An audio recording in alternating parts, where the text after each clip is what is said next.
Bonjour à tous, bienvenue dans cette nouvelle vidéo. Aujourd'hui, je vais vous parler de Gamera, le monstre de l'espace de 1980, mais connu sur le titre aussi de Gamera et les trois Superwomen. Gamera va être dans un film de retour avec trois super-héroïnes venues d'ailleurs. Là, il faut savoir que Gamera était absent depuis 1971 parce qu'il faut savoir que suite au succès échec du film Gamera vs Tigrane en 1971. Il était prévu de faire un Gamera en 1972, mais ça se fera pas. Ça a été mis de côté et la Daiei était faillite. Mais sauf Daiei va revenir ses centres vers les fins des années 70, car grâce à un autre studio japonais, donc Katodara, Katodora, bon, j'ai du mal à le prononcer, va racheter tous les droits de Gamera, de Daimajin, des yokai, tout. Et eux, ils ont décidé que nous allons relancer Gamera dans le titre Ushu Kaiju Gamera. Le réalisateur Nuraki Yusa est de retour. Pour la production, c'est Hidemasa Nagata. Et pour la musique, c'est Tsuke Kikuchi.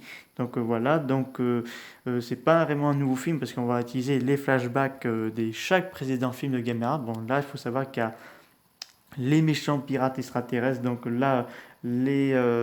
Alors là, j'ai du mal à me rappeler le nom du méchant. Laissez-moi me rappeler. Il y a un méchant. Donc là, c'est les anneaux, les extraterrestres anneaux qui veut conquérir la Terre pour s'emparer et tout, et les trois superwomen, donc ces trois-là qui protègent la Terre, ne peuvent pas se transformer parce que elles sont un côté extraterrestre et si elles enlèvent leur camouflage humain, elles vont se faire éliminer par ces derniers. Et donc là, il va envoyer Jaios. C'est les flashbacks de chaque précédent film de Gamera de l'ère Showa. Donc là, on va voir carrément les flashbacks de tout. Jaios saccage le Japon. Et au même moment, un petit garçon qui est fan de Gamera et d'ailleurs compose même la musique avec le piano. Il prend une tortue. Il s'amuse avec elle et tout ça. Mais sa mère dit pour le bien des animaux, il faut remettre dans leur milieu naturel. Sa tortue et repart. Et là, Gamera fait son apparition. Il croit que c'est sa tortue qui se transforme en Gamera. Donc là, ça fait côté hommage au Gamera de 1965. Voilà. Et donc, il va combattre Jaios, Zigra, Vira, tout le reste.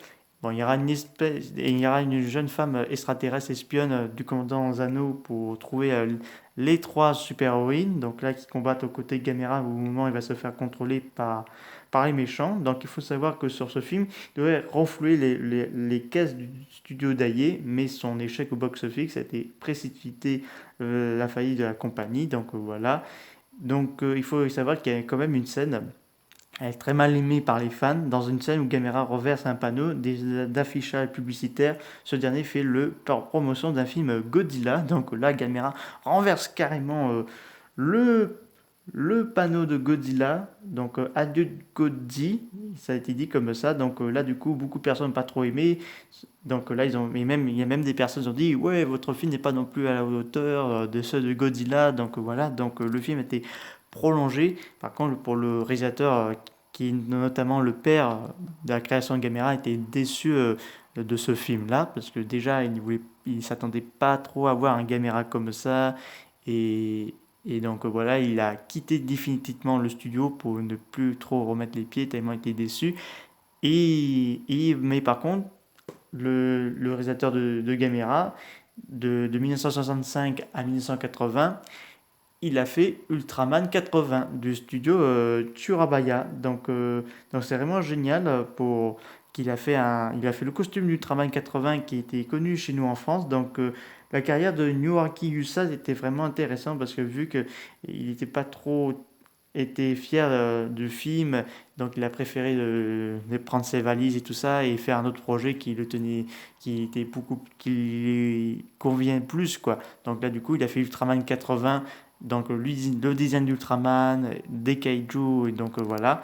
Et dans le film de Gamera vous verrez également des clins d'œil au manga, notamment à Albator et le train express. Donc voilà, tout ça dans les mangas des années 70 et début des années 80.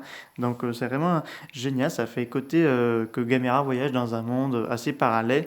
C'est vraiment un film vraiment pour enfants. D'ailleurs, on a même un petit passage où les trois enfants regardent dans un manga et ils vont voir le policier qui ressemble, qui dit je ne suis pas, malgré que je ne ressemble pas beaucoup à ce personnage de manga. Donc, il y a un côté très enfantin. Le Gamera, bon, ben, il est assez vraiment enfantin aussi, malgré qu'il n'y a pas de nouvelles scènes, parce que c'est clairement des flashbacks et tout ça.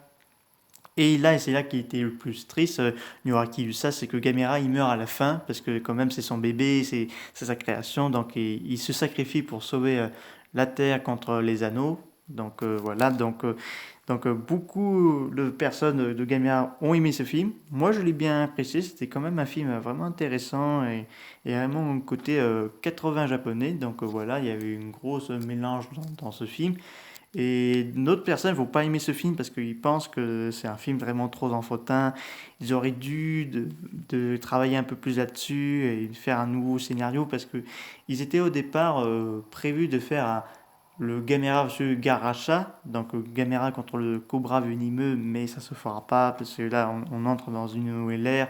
Et d'ailleurs, après ce film, là Toho va relancer Godzilla qui sera un pur réussi au box-office japonais avec le retour de Godzilla, donc beaucoup mieux et beaucoup plus effrayant que le Gamera qui est là-dedans. Non, mais il faut attendre pour les fins des années 90 que Gamera revient en pleine forme, que je vous parlerai prochainement, donc c'est vraiment génial. Que Kaneko s'est occupé pour donner renaissance à une nouvelle trilogie de Gamera. Donc voilà, donc ce costume Gamera, je pense, c'est date de celui de 1966 ou 65, quelque chose comme ça. Et donc, il était temps pour lui prendre encore une petite retraite avant de reprendre sa révérence. Donc, voilà. Donc, c'est la fin des Gamera de l'ère Showa de 1965 à 1980. Donc là, du coup, c'est le film qui est sûrement le moins aimé ou peut-être aimé de certains fans. Moi, j'ai bien apprécié. Si vous voulez avoir la trilogie de l'ère Showa partie 2, il est disponible sur Amazon.fr sur Fnac. Mais il existe également dans un gros coffret avec de 1965 à 2006, disponible sur Amazon et Fnac, mais apparemment dans des qualités assez compliquées. J'essaierai de vous mettre le lien. Donc voilà. Et donc le film était vendu séparément à l'époque en France. Et bien sûr, vous avez les imports allemands, le coffret Blu-ray d'anniversaire Gamera qui sont chez nos amis les Anglais. Donc voilà, donc je trouvais que c'était assez un sujet passionnant. Vous parlez de ce film un peu oublié, un peu perdu des débuts des années 80 japonais, parce qu'il faut savoir qu'au Japon, on commençait à faire des films 80, les styles Star Wars, les styles film Apocalypse et bien d'autres, le tokusatsu notamment avec le Ultraman, Kamen Rider, le Super Sentai et le Bioman. Et bien sûr, Godzilla va revenir, va relancer une nouvelle vague de Kaiju Ega.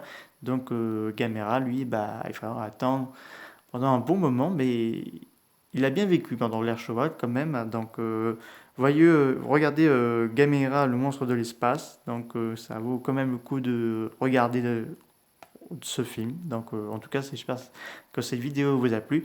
Je vous dis à très bientôt. N'hésitez pas à me dire ça dans les commentaires. Qu'est-ce que vous avez pensé de ce film? Est-ce que vous avez aimé ou pas? Et si vous voulez avoir le coffret, est-ce que vous espérez qu'un Gamera japonais arrivera sur le grand écran? Parce qu'il faut savoir que Legendary a voulu tenter de trouver un accord avec Kadotara pour avoir les droits de Gamera pour leur Monsterverse, parce que certains fans prétendent qu'on va voir Gamera dans Godzilla vs Kong, mais là c'est encore un sujet à débattre, donc nous verrons bien ça prochainement. Je vous dis à très bientôt, au revoir.